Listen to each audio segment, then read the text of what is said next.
Arlington, Texas minus the Texas Rangers stood around in their clubhouse late Friday night, looking at all of the text messages on their phone, talking about the moment they'll never forget, and in no hurry to go home. It wasn't Corey Seager's stunning ninth-inning home run, dramatically tying the game. It wasn't Adolis Garcia's game-winning, 11th-inning home run that gave the Texas Rangers an electrifying 6-5 victory over the Arizona Diamondbacks in Game 1 of the World Series. It was Seager's raw, pure, beautiful reaction. Follow the money. MLB player salaries and payrolls for every major league team. The grin, the look of disbelief, the bat flip, the dance around the bases. Man, that's one of the coolest things I've ever seen on a baseball field, Rangers outfielder Travis Jankowski said. It was so great because Corey shows zero emotion the entire season. He shows more emotion in a locker room playing cards than he does on the field. But then, when we see him let the emotions out in a big moment like that, it's an instant change. The beauty of that is when he's doing that throughout the season, it's like, oh, Homer, sick. But you add the emotion on top of it in a situation like that, it's euphoric in the dugout. It was awesome, man, it was awesome to be part of. The comeback reminded several longtime Rangers employees of the Game 6 of the 2011 World Series, twice being one strike away from winning the World Series, only for David Freese to tie the game in the 9th inning and win it in the 11th on a walk-off homer for the St. Louis Cardinals this time. They're the ones delivered the heartbreaking gut punch. It was only the second time in baseball history that a team hit a game-tying home run in the 9th inning in a walk-off in extra innings, joining the 2001 New York Yankees when they beat the Diamondbacks in Game 4 at Yankee Stadium. The shock value was very high, Diamondbacks manager Torey Lovullo said, but I sat back down and reminded myself, this is the World Series for a reason. The best players are here on the stage and the best players do big-time things.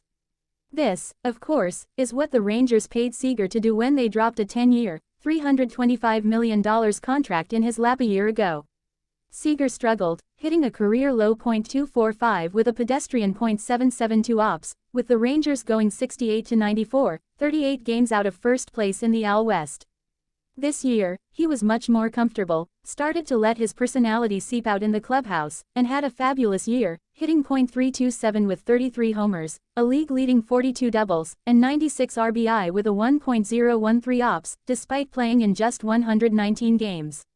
It's funny because I feel like he's showing more emotion in the clubhouse during the season than he was normally, Rangers pitcher Dane Dunning said. I mean, the first year with a new team you can be quiet, but he's definitely opened up.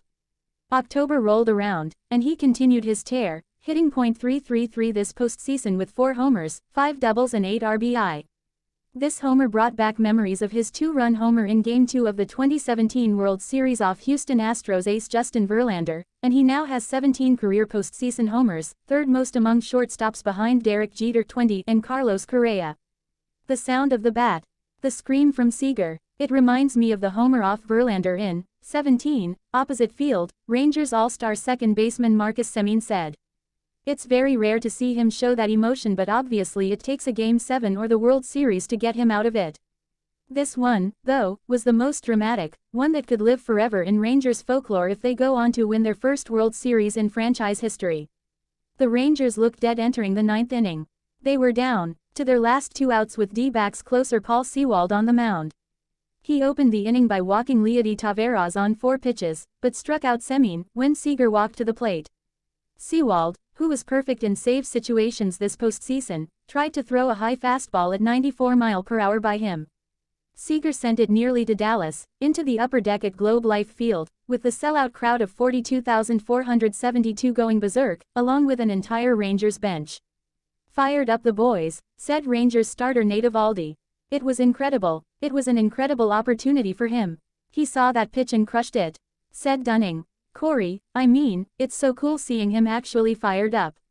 Rangers manager Bruce Bochy, who led the San Francisco Giants to 3 World Series titles, and the San Diego Padres to a pennant, tried to think of a bigger moment in his managerial career.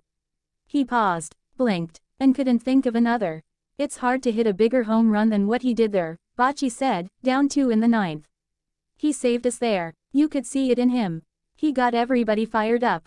Rangers third baseman Josh Jung stood by his locker for nearly 20 minutes, trying to find the right words to describe his emotions but couldn't. I'm out of words, Jung said. I've used them all. It's just like, wow. What can you say? Wow, it's out of this world. Just when the Rangers caught their breath, with the game going into the 10th inning, and then the 11th, up steps Garcia. He was the hero in the ALCS with 5 homers and 15 RBI. He had already reached base 4 times in this game with 2 hits, a walk and a hit by pitch. When he walked to the plate, the crowd rose, almost willing another magical moment. Right-handed reliever Miguel Castro came into the game to face Garcia, and the noise grew louder and louder. Castro tried to get him to chase, but Garcia didn't bite. It was 1-0, 2-0, swing and miss, 3-1, the next pitch with a 96.7 miles per hour sinker right over the middle of the plate. Garcia swung, and the ball traveled to the opposite field, carrying and carrying.